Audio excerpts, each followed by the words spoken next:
আপনারা যারা ভূমি মন্ত্রণালয়ে বিভিন্ন পদে পরীক্ষা দেবেন তাদের জন্য আজকের এই ভিডিওতে থাকছে নিয়োগ পরীক্ষার সাজেশন, প্রশ্নপত্র, বিগত সালের প্রশ্ন নিয়ে বিস্তারিত আলোচনা। আশা করি ভিডিওটি প্রথম থেকে শেষ অবধি দেখবেন এবং চ্যানেলটি অবশ্যই সাবস্ক্রাইব করে রাখবেন।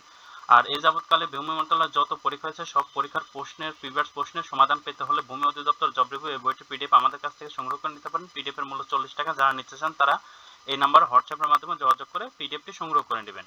সামনে যে পরীক্ষাটি আছে সেই পরীক্ষা প্রথমে এমসিকিউতে পরীক্ষা হবে। এমসিকিউ যারা পাস করবে তাদেরকে আবার রিটেন পরীক্ষা নেবে।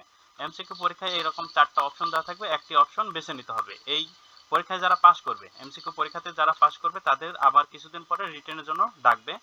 রিটেন পরীক্ষা ঠিক একই রকম, কিন্তু রিটেন পরীক্ষায় আপনাকে লিখে দিয়ে আসতে হবে। যেমন সন্ধি বিচ্ছেদ করুন, ষড়যন্ত্র, নিগৃহ, তদিত, তন্নি, তৃষ্ণার্ত, এরকম সন্ধি বা অন্যান্য যে টপিকগুলো আছে সেই টপিকগুলো দেওয়া থাকবে, সেগুলো আপনাকে খাতায় লিখতে হবে। আর এই ক্ষেত্রে আপনি ওএমআর শিট পাবেন। এমসিকিউতে যারা প্রথমে পরীক্ষা দেবেন সেটা আপনার 4টা অপশন দেওয়া থাকবে। 4টা অপশনের মধ্যে একটি অপশন বেছে নিতে হবে। যেমন ধরুন যেখানে কাজী নজরুল ইসলামের রচিত গল্প কোনটি, তাহলে আমরা সবাই জানি পদ্ম গোকরা, এটা হলো গল্প ছিল কাজী নজরুল ইসলামের।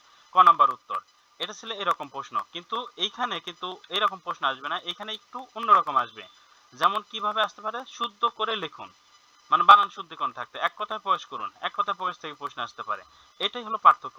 এরপরে আপনারা যারা 100% প্রশ্ন কমন পেতে চান তাদের বলবো বাংলা, ইংরেজি, গণিত এবং সাধারণ জ্ঞান সাথে প্রিভিয়াস কোশ্চেন ব্যাংক আলাদা আলাদাভাবে নিয়ে সংগ্রহ করে পড়তে পারেন। আলাদা আলাদাভাবে নিয়ে সংগ্রহ করে পড়তে পারলে আপনি 100% প্রশ্ন কমন পাবেন। সবগুলো বইয়ের পিডিএফ এর মূল্য কিন্তু 100 টাকা। যারা নিতে চান তারা এটা স্ক্রিনশট দিয়ে হোয়াটসঅ্যাপের মাধ্যমে যোগাযোগ করে পিডিএফ গুলো সংগ্রহ করে নেবেন। আপনাদের প্রশ্ন কিন্তু আসবে, মানে এমসিকিউতেও 4টা বিষয় থেকে প্রশ্ন আসবে: বাংলা, ইংরেজি, গণিত, সাধারণ জ্ঞান। আবার রিটেনে যারা এমসিকিউতে পাস করবে, পরবর্তী রিটেন যাদের হবে তাদেরও কিন্তু 4টা অপশন থেকে প্রশ্ন আসবে: বাংলা, ইংরেজি, গণিত, সাধারণ জ্ঞান, এই 4টা টপিকস এর উপরই।